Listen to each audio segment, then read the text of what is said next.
Hi everyone, my name is Anirudh and I'm back with a new video again. So today, let's find out how did the market performed. Let's see how did Nifty Bank, Nifty and stocks perform today. So let's go into the video now. So coming into the video, the market have started today on a positive note and extended gains progressively. And at the end of the day, there were some profit bookings as well, but Nifty and Sensex inching closer to 17,000 and 60,000 levels respectively to finish off with a flat but positive note. Sentiments in the domestic market improved after the RBI's decision to keep rates unchanged, coupled with positive revision in GDP and inflation forecast. This has been said by Vinod Nair, head of research at Geojet Financial Services. So, the positive quarterly business updates from auto and real estate firms caused strong momentums in the respective sectors. But the overall mood was slightly damped by solid US data, which raised fears of further rate hikes by the Fed. The release of inflation data in India and the US, along with the FOMC minutes, have now become crucial in determining the market trend.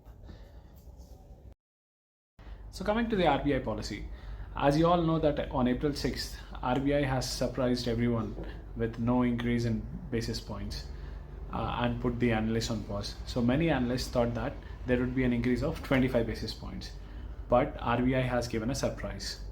The inflation rate has also been more than 6% from the last 2 months. So this made a big surprise and everyone has come into a pause seeing the RBI's surprise on the monetary policy.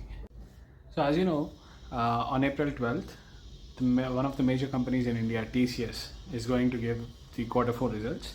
According to the analyst, TCS is set to give a below par results than quarter 3 as uncertainty prevails under the tough business environment.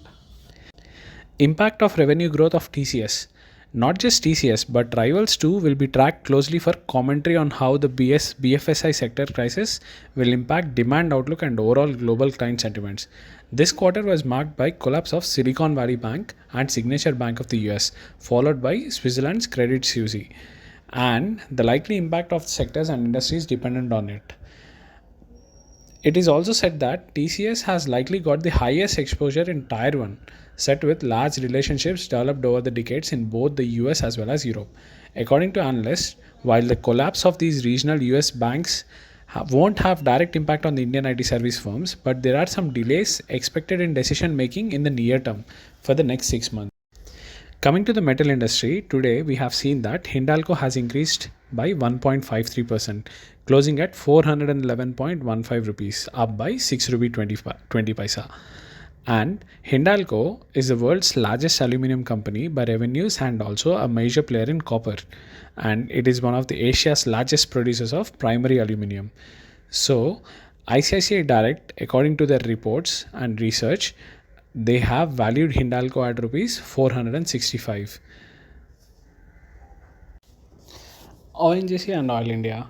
The domestic gas price mechanism unveiled by the government last week is likely to be beneficial for upstream companies such as Oil and Natural Gas Limited (ONGC) and Oil India. The domestic gas pricing will be linked with imported crude pricing and would be at least 10% of the Indian crude basket. And the most surprise thing is it is revised on a monthly basis. So whenever the crude gets increased or decreased, it changes accordingly to the crude pricing. So that will be a new thing in the market. And the new mechanism that is likely to be introduced by the government is very positive for ONGC and Oil India.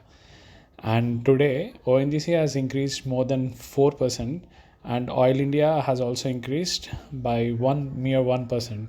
So experts also say that the new gas price mechanism is a significant positive for producers. ONGC and Oil India to give better results on quarter 4 or maybe on quarter 1 2024 financial year.